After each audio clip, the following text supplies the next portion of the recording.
Hello, welcome to another episode of the Stars podcast series Shattered Lives.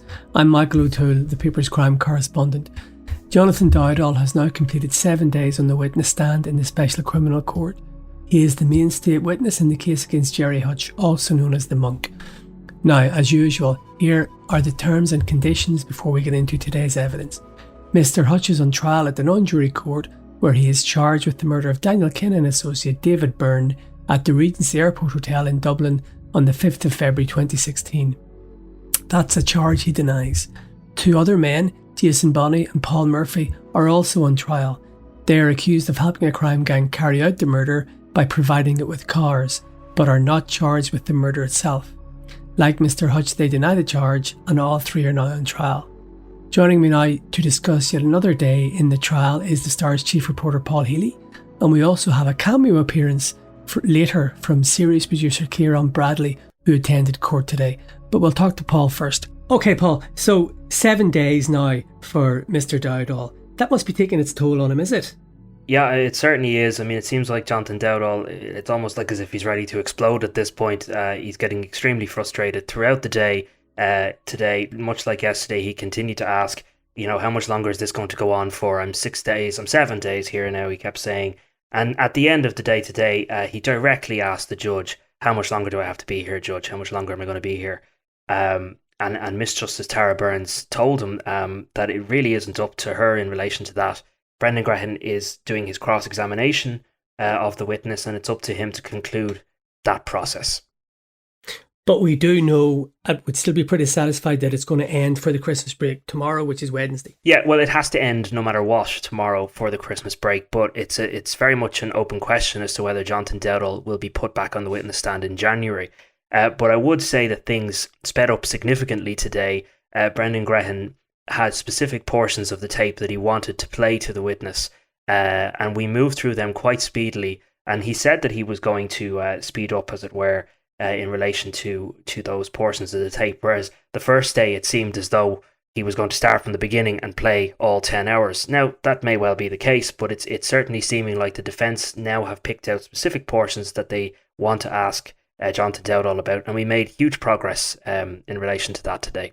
John, just before we get into the evidence and I bring you and Ciaran in to talk about this, there was another development outside the court in that Jonathan Dowdall, we understand, has launched an appeal against the severity of his sentence for facilitating the murder of David Byrne. Yeah, I mean, look, we knew that he was going to do that, but you're a bit more across that, because obviously I was sitting in the courtroom, Mick, but you read the report about Dowdall's appeal today. So there are two things you can do whenever you're convicted and sentenced. You can appeal the conviction, but you can't really he can't appeal the conviction in this case because he pleaded guilty. So the only other thing you can do is you can appeal what they say is the severity of the sentence. So my recollection, he got 4 years by Mr. Justice Tony Hunt after he pleaded guilty to effectively getting the book in the hotel room and facilitating the murder of David Byrne. Now, you have a certain number of days. I think it's 21 working days, I think. Anyway, there is a time frame. So essentially what has happened is his legal team and he believe that the 4 years he got is too steep, and he's trying to get that cut off. So there's going to be an appeal court hearing, a hearing by the Court of Criminal Appeal in the first 2 weeks of January, and then they will put their case as to why they think the sentence should be cut. And the prosecution, on the other hand, will put their case as to why the sentence should stay the same, or they also have the power to ask for it to be increased. So it's very much in the hands, like this case with Miss Justice Tara Burns and the two other judges, it's in the hands of the Court of Criminal Appeal now. But anyway, on to today's evidence. How did it start off, Paul? Oh, sorry, just before I say that, I was just going to say, that is the real risk when you take an appeal, isn't it? That you could potentially have your sentence lengthened, because the prosecution, the DPP can argue for a heftier sentence. So he's putting a lot on the line in relation to that. Oh, yeah, definitely. But anyway, just in relation to today, as I said, Mr. Grehan opened things by saying that he was going to speed things on a bit. So we were played a portion of the audio where there's discussion about the yokes, which Mr. Dowdall has confirmed he's talking about the AK-47s, and there's talk on it in the tapes where Jonathan Dowdall says, kind of laughing and joking about, on the video, a YouTube video of the incident. He says, someone says, "Fuck me, pink. That's not a Garda," and he kind of laughs about that. And he was sort of challenged about that, in the language that he's using and what he's talking about. And he tells Brendan Grehan that this is all from YouTube. Again, downplaying what he's saying to Mr. Hutch in relation to the Regency. This is something I saw on YouTube. He's not talking about something that he's actively aware of, as though he was there or anything like that. And he said, Mr. Grehan said to him, "Look, you seem to have a huge interest in crime and TV, and that everything that you're saying, about, you're getting from TV or films." We also heard a portion of the tapes where Jonathan Dowdall says to Gerry Hutch that the Three Oaks were in itself a massive statement, and Dowdall confirms that he did say that to him, and he says that that's some statement that Hughes made. Now, Mr. Grehan was interested in playing that portion of the tape to him because he wanted to get across that his client Gerry Hutch, when he's talking about the Regency, he never uses the word "we" in this conversation. He never says "we did this" and "we did that." He says the word "they," and he's just putting it to him that, if he was directly involved in it, why wouldn't he use the word "we"? But Dowdall kind of explained all that away as well, and he says that later in the tape and in later conversations, Gerry Hutch did take ownership and use the word "we," and he says, "You're just picking out portions of the tape that suit you and your argument." I think it'd be a good thing to kind of just bring Ciaran in here on that, because obviously it was Ciaran Bradley's first day in the courtroom and seeing it in person, and I'm just wondering, just when you're hearing these things and hearing the tapes yourself, Ciaran, what you made of all of that. Yeah, well, thanks, lads. To be honest, as I was listening, it was reminiscent of what Mick was saying a couple of weeks ago, really, in that I remember Mick referencing the fact that there's clearly a trust there between Hutch and Dowdall, and I think actually in the sense that there's a lot of kind of online commentary and reportage that's happened with regards to the case, and maybe a little bit of kind of opinion has snuck in as well. But there's certainly a relationship there, and I think it's kind of odd really to hear them talking, because when you look at the transcript and you look at the bulk of the words, for example, Dowdall seems to be saying a lot of this stuff to begin with, and then it's only after a meeting that we'll come to later on where Hutch really starts to kind of warm to the conversation, it seems. But there's definitely a friendship there. I mean, as you were saying, like as you guys have said before, the difficulty of actually listening and reporting on what's happening is extremely difficult, because it's going quite quickly. The transcript is difficult to unpick at times as well. And just to come back to one point you made earlier, Paul, I mean, Grehan and Dowdall are clearly sick to the back teeth of each other now at this stage. Like the back and forth there it's very, very strained at best. It's kind of like seeing the last stages of a marriage that should end in divorce, but hasn't quite yet. But yeah, I mean, I guess we can come back to different other observations I made, but maybe I'll throw it back to you, Paul, there. That's a good way of putting it. I mean, from Brendan Grehan's point of view, he's getting frustrated that Dowdall's not answering the question, and from Dowdall's point of view, he's getting frustrated that he's being asked questions that he considers have nothing to do with the Regency Hotel. And we had that a couple of times today, where again he was challenged about where he talks about bomb making, and where he references an incident in Finglas and about possibly blowing people up like the likes of Trevor Byrne. He says he's been challenged on this already and that he's already answered it, and says it's shite talk, he didn't mean it, and again insisted it's nothing to do with the Regency. So there's frustration on both of their parts. But I think really today, Brendan Grehan was more or less trying to keep Dowdall a bit more on track, and was probably quite successful in that today, in that Dowdall does go off script a bit and starts talking about this, that and the other, but he was able to get him to answer very specific questions, I thought, today, much more so, and then he moved on, played another part of the tape, asked him a question, got an answer, and we just made steadier progress, I thought, in relation to that. Can I ask Ciaran what you thought of his of Dowdall's demeanour?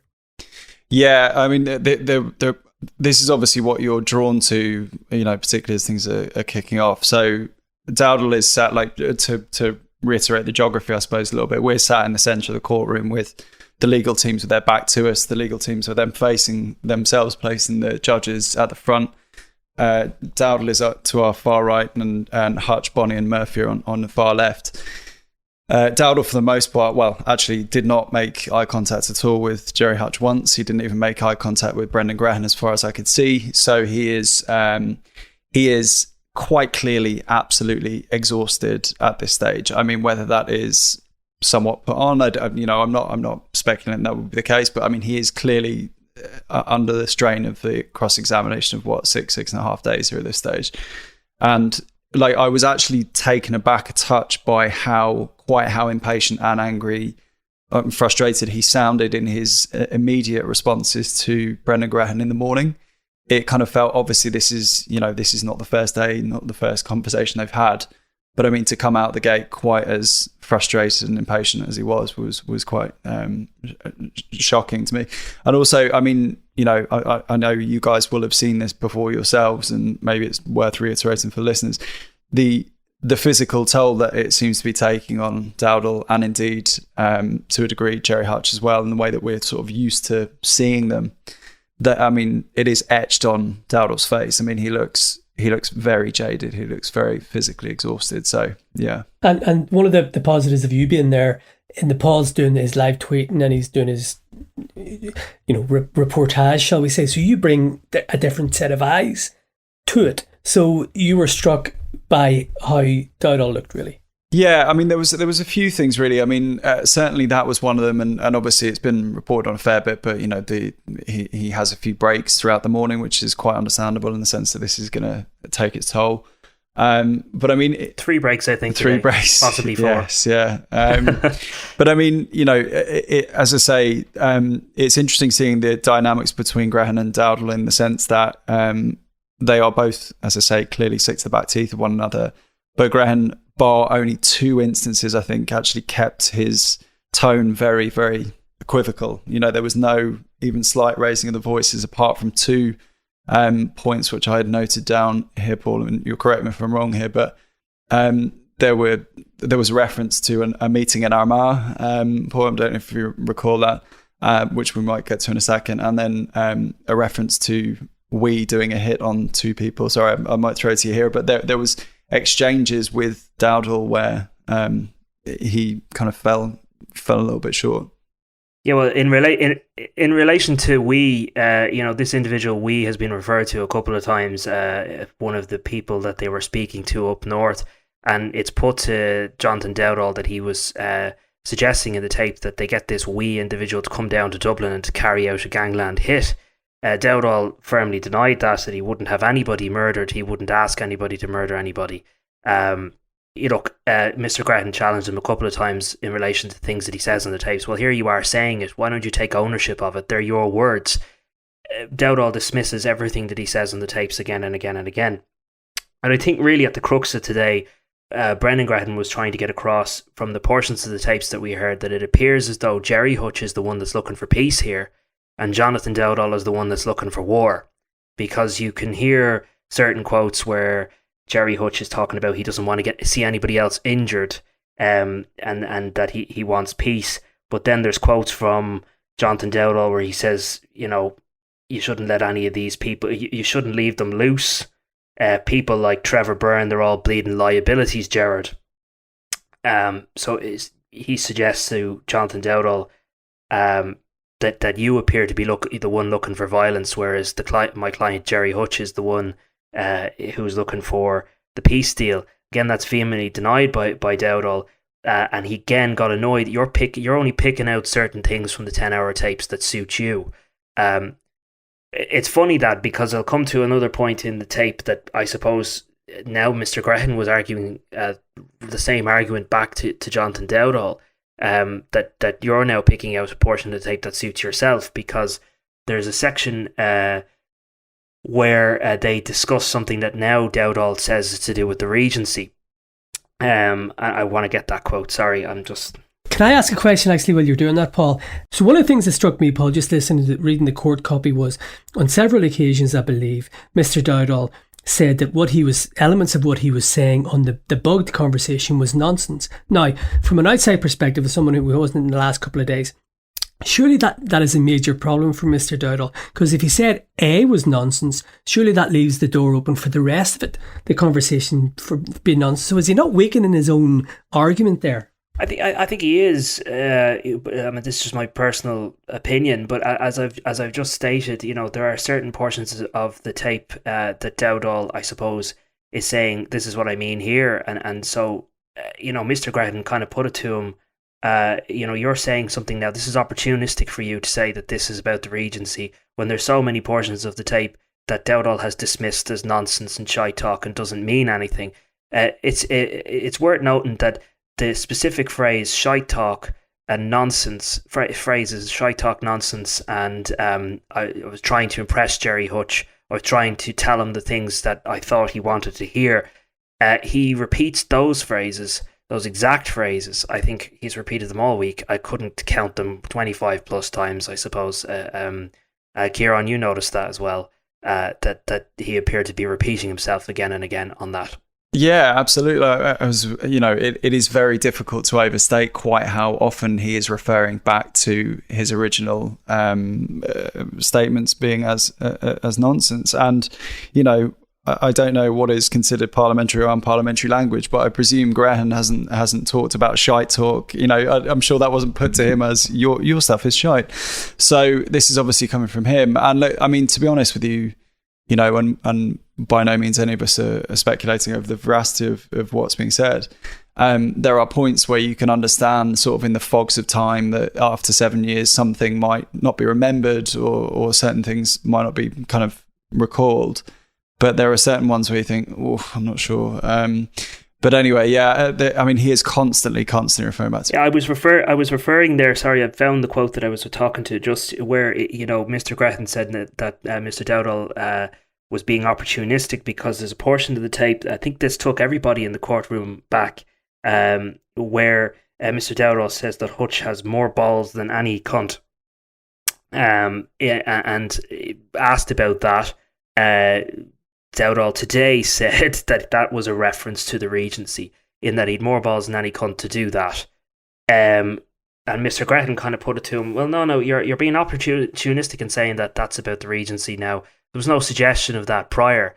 And he put it to him that he's a liar, that he's lying about that, because in this exchange, Gerry Hutch says that it would be very easy for him to have a brother of John Cunningham murdered in Spain, but that he wasn't going to do that. That he wouldn't engage in that. I think he was making the point that if he wanted to strike and kill somebody, that there was one person in particular that he had the ability to do so, but he wasn't going to do that, and that's what Dowdall was saying. You've more balls than any other cunt in relation to, and Mr. Graham was saying only now when it suits you, you're saying that's to do with the Regency. So this was a part of the tape that Dowdall is being, I suppose, he's saying that's what I mean when I say that.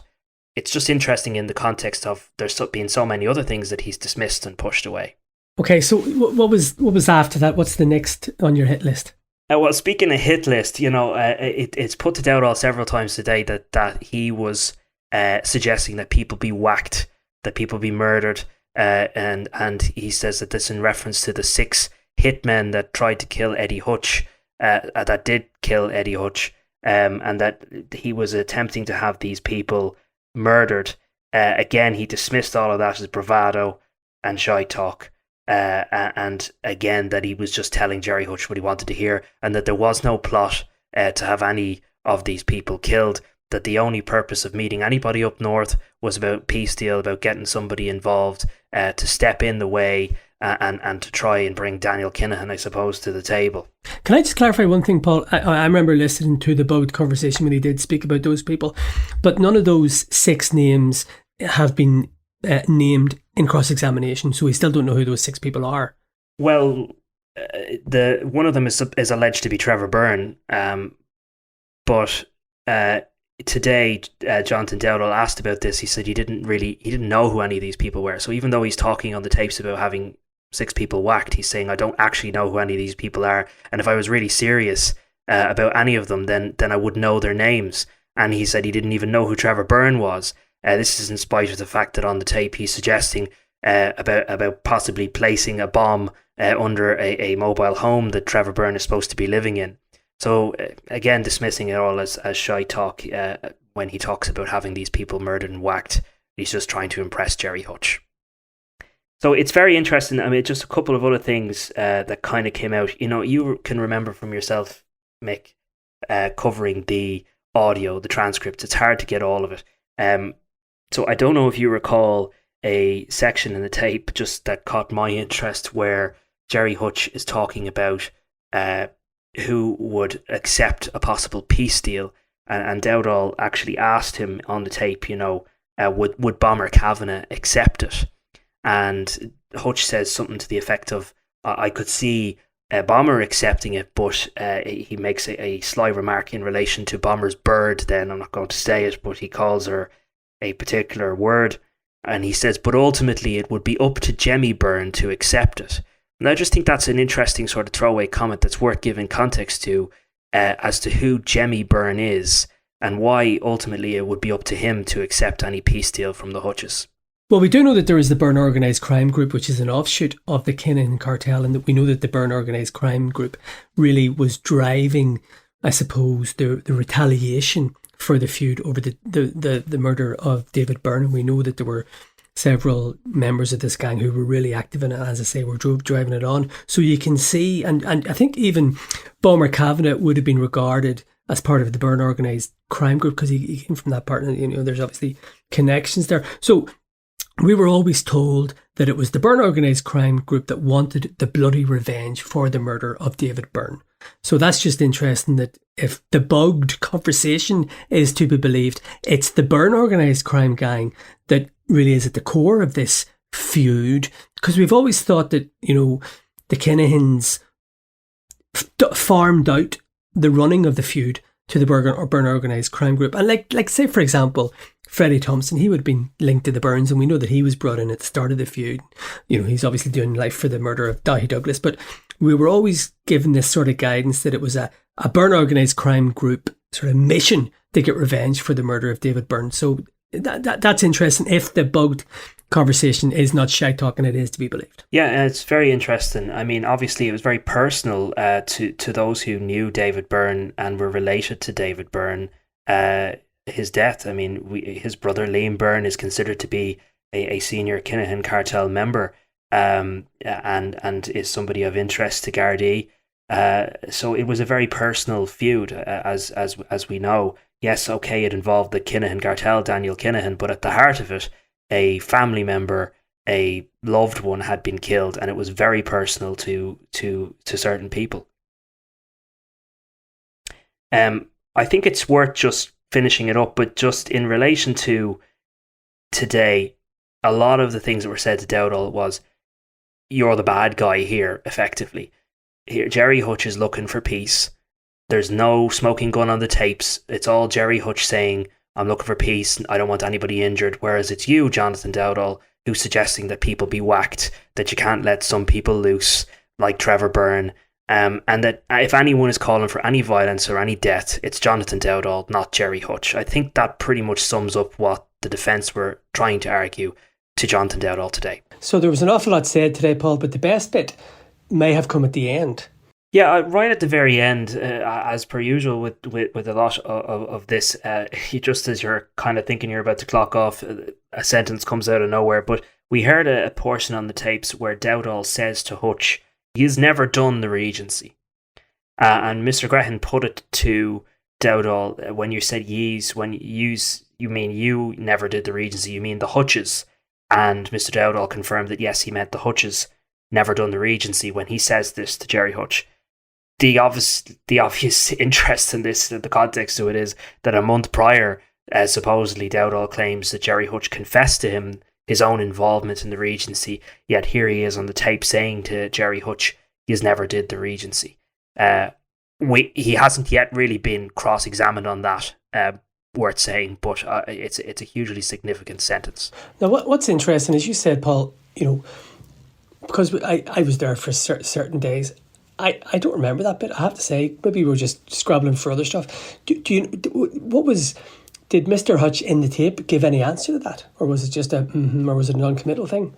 I think it was a non-committal thing, like yeah, like there's a lot of that from Hutch. Most of the talking's from Dowdall, and there's a lot of those and yes. And again, it was something just worth pointing out that it was said today that to Mr. Dowdall, are you aware that Mr. Hutch has bad hearing? He said that he was aware, because there's a lot of talk that Mr. Graham was suggesting that maybe Mr. Hutch was not hearing Dowdall correctly as to what he was saying, because there's a lot of whats from Gerry Hutch as well when he asks him something and Dowdall repeats himself.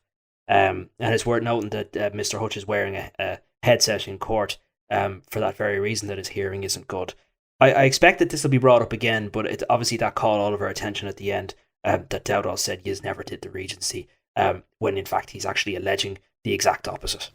Yeah, that is really interesting, and the next bit of cross examination will be really, of great import. I would suggest.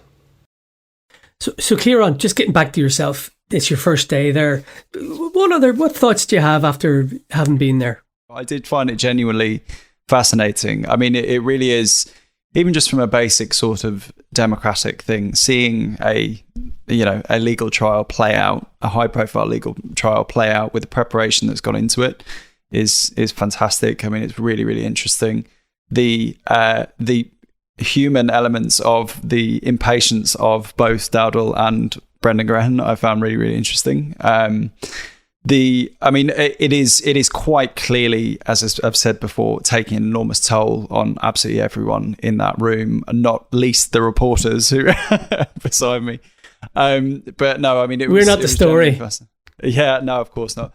No, but I mean, no, genuinely, I did find it really interesting because, I think it hinges really on Dowdall basically saying all of this stuff that I'm saying in these tapes were to say what Gerry Hutch wanted to hear, or this is all nonsense in order to facilitate my ultimate goal. And was it anticlimactic being there, or was it what you thought it would be? It was really, no, it wasn't anticlimactic at all, I have to say. I mean, I think basically we're so inclined in the media, and particularly from a production point of view, to maybe view this as somewhat of a melodrama and try to narrativize it in such a way that would be of interest to the audience. But the reality is that obviously it hits you like a punch in the face that someone died as a result of this, and there are lives on the line in various forms with Dowdall and Hutch in the doc and in the witness stand themselves. So I mean, it really is. It really gives you a re-up of the respect for the democratic process that we have. And I just think we have some exceptional professionals, both on the benches and in the galleries and the like. So we should be very, very grateful. But I mean, it is just genuinely really interesting. And I would say to anyone, and I realise we're kind of pre-Christmas, if anyone does have an interest in this process, then by all means go and see it if you can, because it really is, if not even this trial, then another, because it really does give you a re-up in the respect you have for the process. And did they let you sit in the elite press section, or were you with the real people?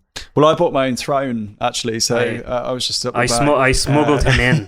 I smuggled him in. Yeah, Healy really pulled rank. I was sat there. I was sat outside with the plebs. No, but I was just kidding.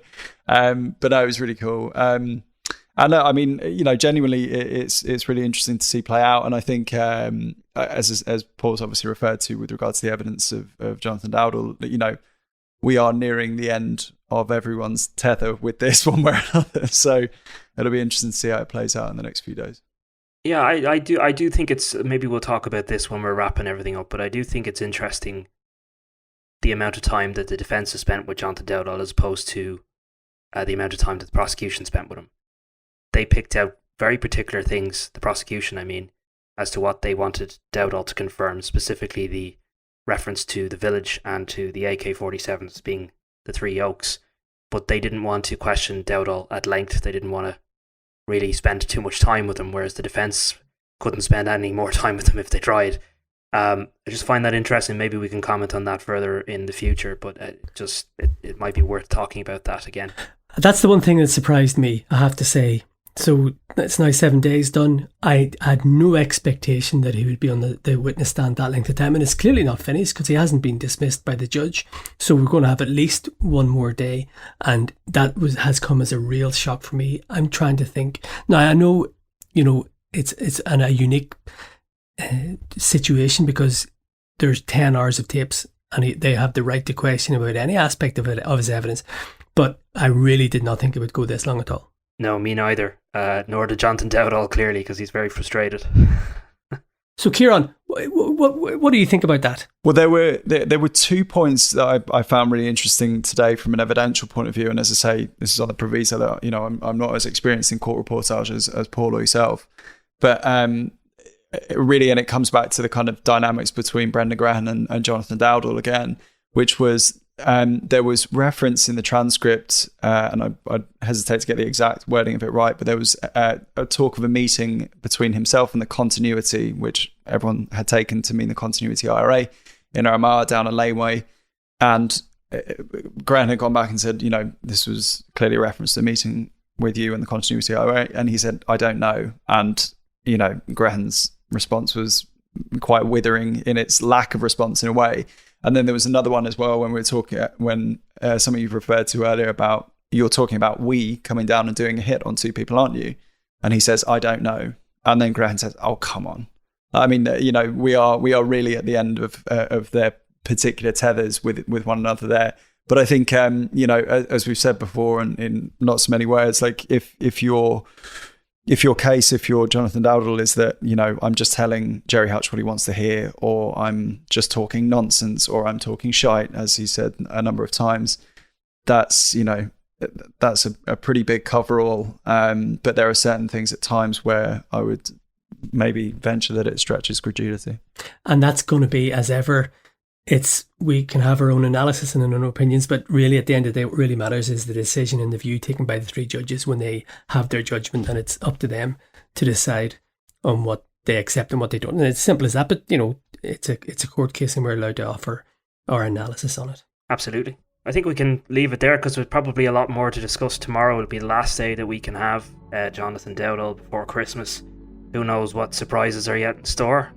So I'll say thanks very much for listening to us in the meantime. Thanks for coming on as well, Ciaran. And thanks for having me. Thank you, Mick, for being a great host and whatnot.